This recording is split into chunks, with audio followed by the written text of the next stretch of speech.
Voilà. Effectivement, nous nous rendons bien compte qu'il y a plusieurs domaines à exploiter dans le domaine du football. Eh bien, nous allons tout de suite recevoir notre invité témoin, qui n'est autre que Yves Savadogo. Je ne sais pas si vous avez déjà entendu le nom, mais c'est un homme influent dans le domaine du foot et il est très dynamique. À peine prononcer son nom, il est avec nous sur ce plateau. Monsieur Yves Savadogo, merci d'être là avec nous sur le plateau. Eh bien, le football est un business, vous le dites, vous l'affirmez. Et moi, je souhaiterais savoir, vous n'êtes pas un footballeur professionnel, comment l'aventure a démarré pour vous? L'aventure a simplement commencé par cette passion déjà pour le foot. Et cette passion est née quand? Depuis tout petit, dans ma famille, chez mes grands-parents, mes oncles, il y en avait quelques-uns qui jouaient au foot. Et aussi cette grosse passion de mon père pour le foot. Et ensuite, sur les terrains vagues au lycée, on gagne vite, on attrape vite le virus du foot. Et puis, ensuite, on devient acteur. Et après, on a des qualités qui sont révélées, qui nous permettent d'intégrer des équipes de football. Et ces qualités vont vous mener jusqu'où?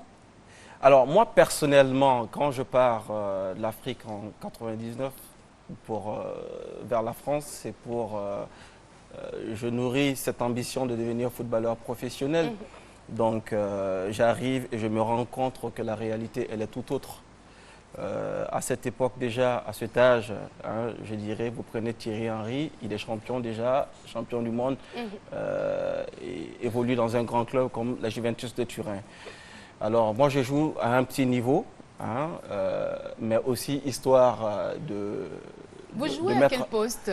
Alors, j'étais polyvalent, je jouais arrière gauche, milieu défensif et même souvent défenseur central. Et j'ai envie de dire, mais qu'est-ce qui n'a pas marché?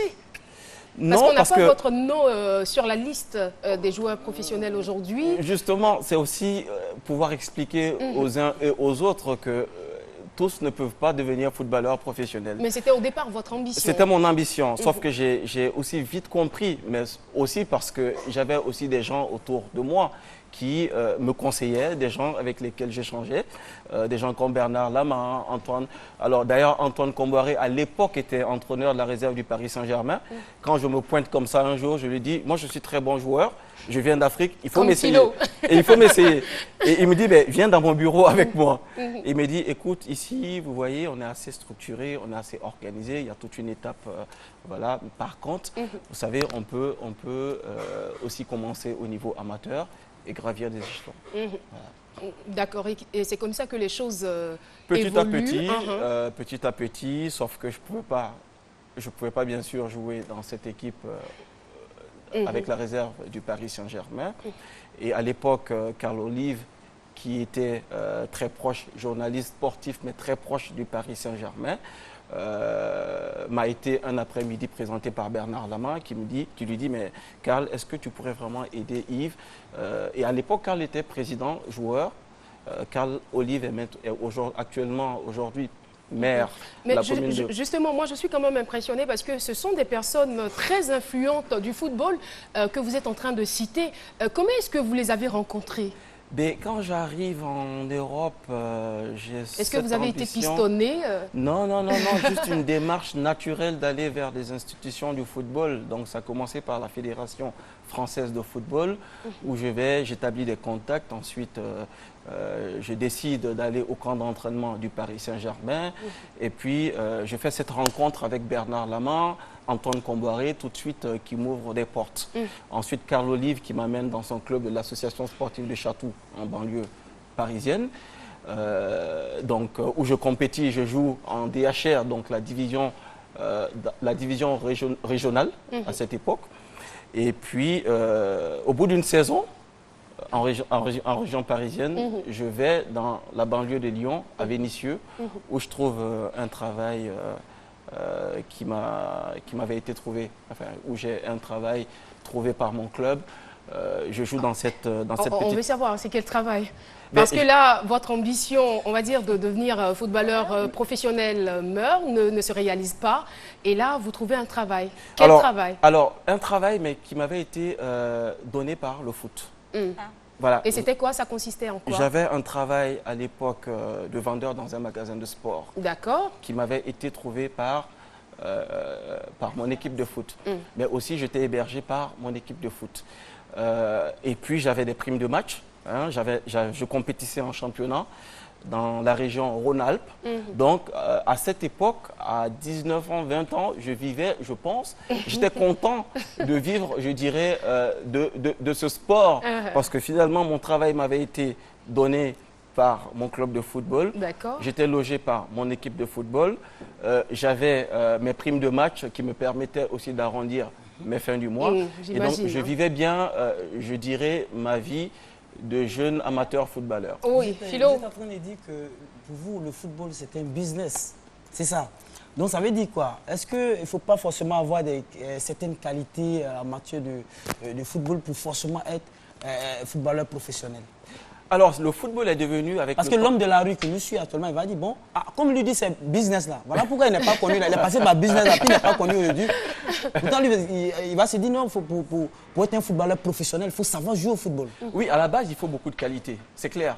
Mais, et c'est pas tout, mais il faut aussi beaucoup travailler. Vous avez deux profils de footballeurs.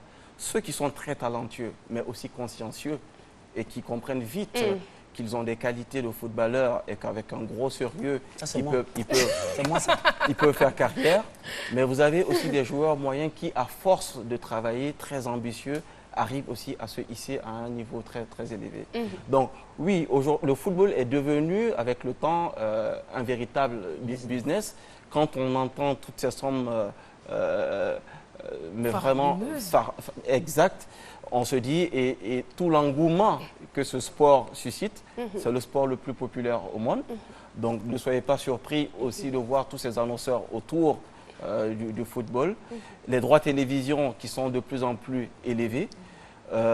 Oui, il y a beaucoup d'argent dans le foot. Il y a beaucoup d'argent et ça fait rêver. Mais en même temps, moi, je m'intéresse à votre parcours parce que vous êtes allé de quelque part pour devenir l'homme que vous êtes aujourd'hui. Donc, lorsque vous commenciez à travailler dans cette boutique de sport, comme vous l'avez appelé, et que vous avez de quoi à vous nourrir, à assurer vos arrières, on va dire, à arrondir vos fins de mois, est-ce que l'aventure s'arrête là pour vous ou bien vous décidez de gravir les échelons? Ah non, mais bien, à cette époque, je nourrissais encore cette passion de devenir footballeur professionnel. J'avais 20 ans. Et à l'époque, Eric Abidal, qui par la suite est passé par l'AS Monaco, habitait juste à 2 pas de chez moi. Eric Abidal faisait de la mécanique. Hein, on jouait au même niveau. On jouait au même niveau. Et moi, à cette époque, je nourrissais cette ambition de devenir footballeur professionnel. Donc, je compétissais, je m'entraînais 3 fois dans la semaine et je compétissais en championnat les samedis ou les dimanches, mais aussi toujours en me disant qu'un club pourrait me repérer. Et au bout d'une saison à Vénissieux, alors je décide de retourner en région parisienne, où je signe dans le club du Paris FC. D'accord. Pas un contrat, mais une licence de footballeur amateur. D'accord. Voilà. On y reviendra. On va partir pour quelques réactions Facebook. On a Mickaël Egidio qui nous dit « Le foot est tout d'abord un sport, mais les businessmen se sont déportés au foot car il y a de l'argent dans le football. » Et on a Adengra Kra qui dit « Les grandes entreprises aujourd'hui, ce sont les joueurs. Dans ce monde actuel, les joueurs sont les mieux rémunérés. » Est-ce que c'est vrai? C'est vrai. Donc, le foot, c'est aujourd'hui avant tout une question d'argent. Alors, on va dire rien n'est perdu pour vous parce que après cette aventure dans cette boutique, vous devenez agent de joueur.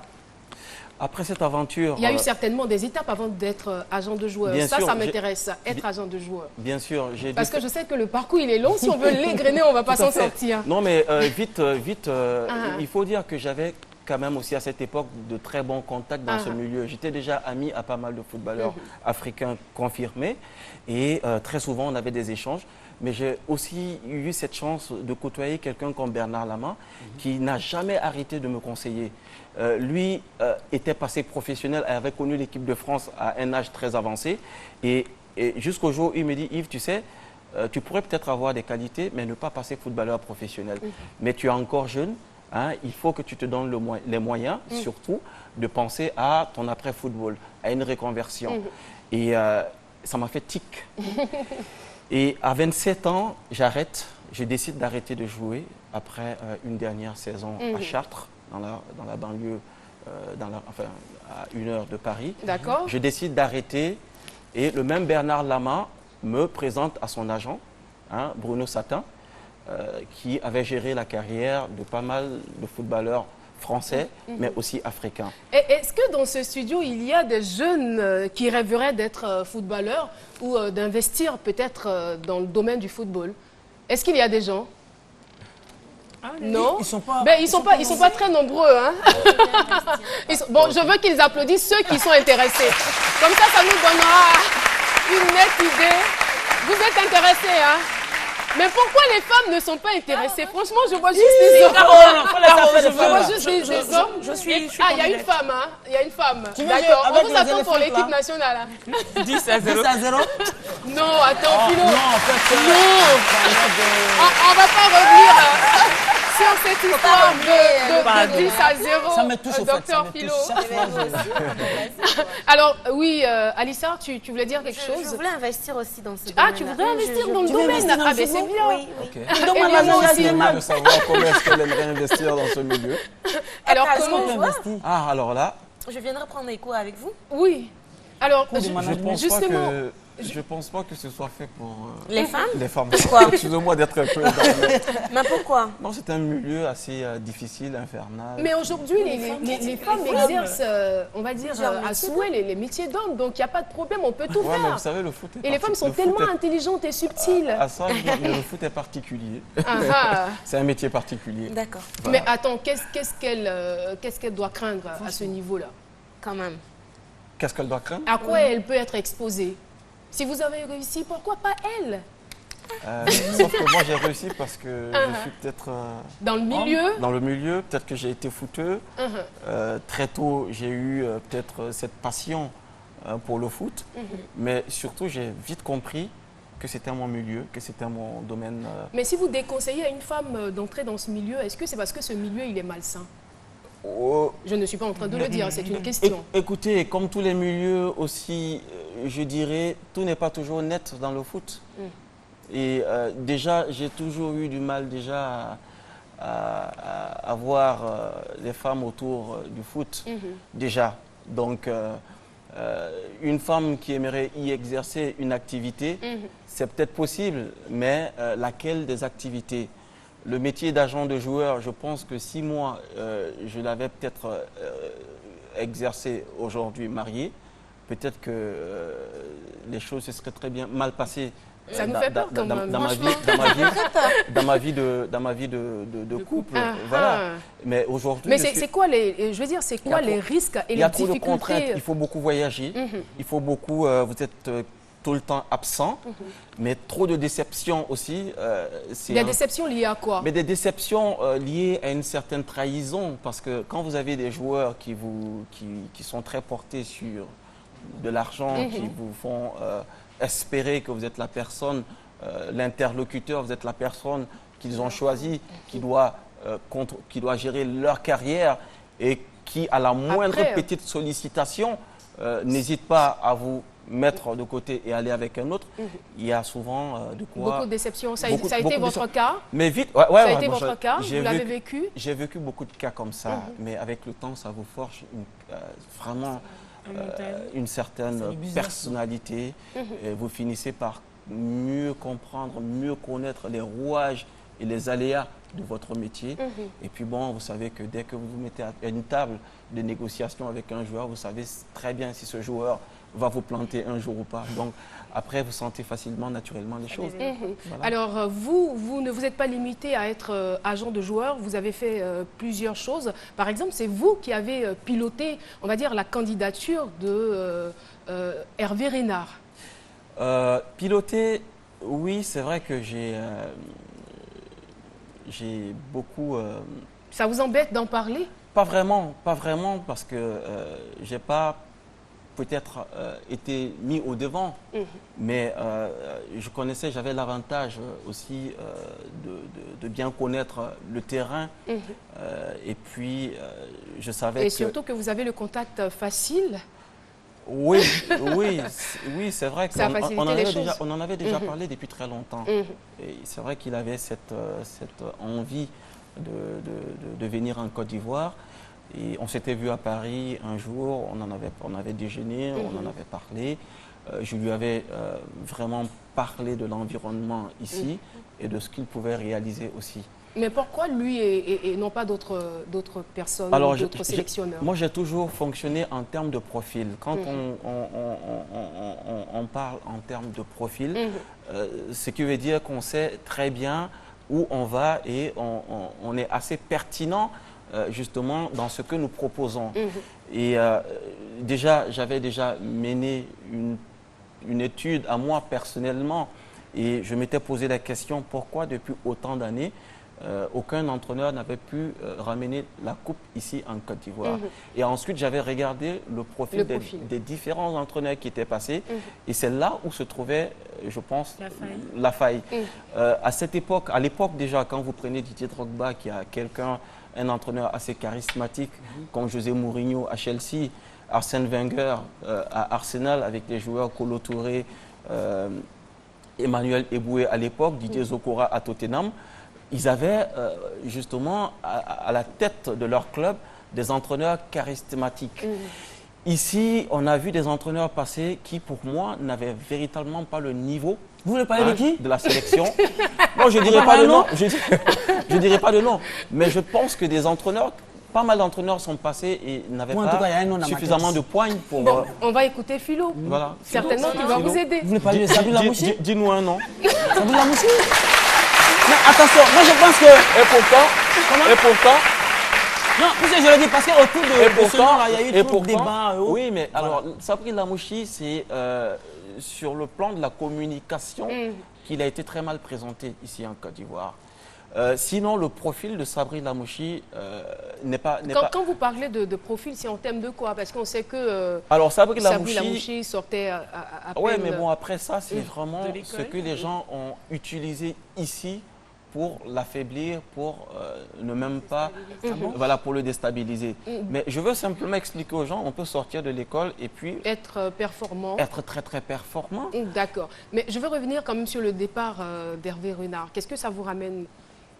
Quel sentiment cela vous fait de savoir que, voilà, Hervé Renard, que vous avez... Mais c'est dommage parce qu'il va falloir encore reprendre, recommencer, je pense repartir de zéro. Vous avez d'autres noms? D'autres noms? Des noms à nous proposer? J'ai bien sûr des noms, j'aurai toujours des noms à proposer. Après, ce serait à moi d'entrer en contact avec la fédération. Vous nous proposez par exemple Philippe Troussier? J'ai besoin de lui. Philippe Troussier, par exemple. Je sens qu'il n'a pas envie de se prononcer là-dessus. Ben écoutez, je pense les agents des joueurs, c'est comme ça, ils sont. Ah bon? Comme ça, ils ne nous disent pas tout. Voilà, ils sont là. C'est comme ça. Il y a eu appel à candidature. Il y a eu appel à candidature à la fédération. Les entraîneurs qui pensent avoir le profil pour entraîner et diriger cette sélection, je pense, postuleront. D'accord. En tout cas, c'est très édifiant d'échanger avec vous. Hein. On découvre ce domaine, on découvre que le football est une vaste entreprise, très, très pécuniaire. Alors, pour en venir donc à ce business, je veux dire, qu'est-ce que vous, le football vous a apporté véritablement dans votre vie, en dehors de tous les contacts que vous avez cités? Ouais. Ben, le football m'a permis de beaucoup, je me suis beaucoup cultivé par le foot. J'ai beaucoup voyagé, j'ai rencontré beaucoup de gens et le football m'a permis d'avoir accès hein, à des sommités, que ce soit politiques ou même des décideurs. Hein, voilà. Financièrement, Ça nous intéresse quand même, parce qu'on sait qu'il y a beaucoup d'argent. J'aime pas toujours Oui, entrer et évoquer ces questions d'argent. Mais c'est vrai que le foot m'a aussi permis de gagner ma vie et de m'occuper aussi. Et ça vous a permis de savoir jouer au foot aussi. Allez-y, donnez-nous au moins 50 par exemple. Merci 50, Philo. 50, voilà. Comment je peux y aller? Allez-y. Oui, c'est ça. On a dit ce qu'on veut pas, le football c'est un business, mais c'est aussi Bien taper dans le ballon. Bon, viens alors. Ah, mec, la Philo. chaussure, Oui, là. allons-y, c'est viens. ça. Philo, on ne sait jamais, hein, ça sera peut-être l'occasion pour toi Oui, de mais permettre il n'a pas- de il n'a pas- gagner, il n'a hein. pas Oui, sa mais chaussure de attends, il dit football. qu'il est bon footballeur. Eh, Philo, hein, Philo, Prends on l'a ça. vu ici.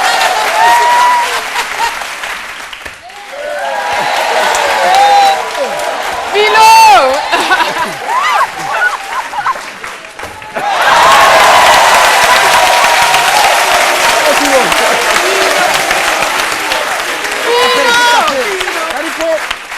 Philo, salut.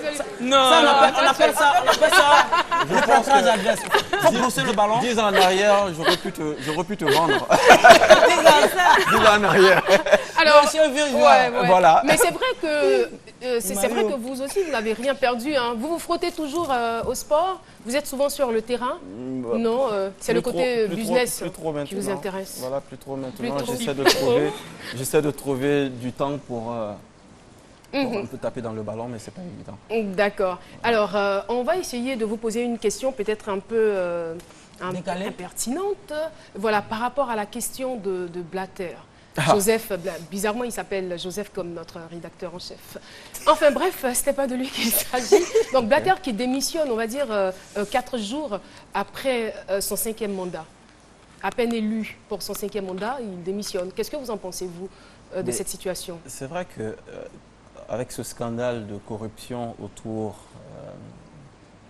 qui touche certains membres de la FIFA, Sepp Blatter, à la tête de cette institution, était tout de suite la personne placée, le fusible, je dirais la cible.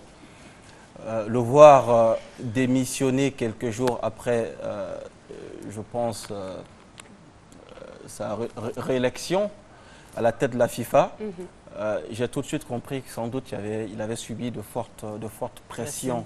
Voilà. D'accord. Voilà. Et en ce qui concerne vous, votre actualité, nous savons que vous vous préparez activement pour la 3e édition de la Nuit du football africain. Tout à C'est fait. vous le promoteur et on est fiers quand même. On peut Mer- l'applaudir très Merci. fort. Vous nous expliquez très rapidement le concept? Alors, le concept de la Nuit du football africain, c'est une cérémonie de récompense des différents acteurs du football, mais surtout une cérémonie qui rend hommage aux légendes du football africain et mondial. D'où le slogan « L'Afrique récompense l'Afrique, l'Afrique récompense le monde ». C'est un événement que nous voulons un peu à l'image du Festival de Cannes, qui réunirait chaque an à Abidjan des sommités du football africain, et voire mondial. Merci infiniment Yves Sawadogo. En tout cas, nous avons été très heureux de vous avoir et de découvrir avec vous l'univers du sport et du football en particulier. Pour moi, le football est avant tout un business. Merci d'avoir été là. Et sur ce, on vous accompagne avec la pub. Merci.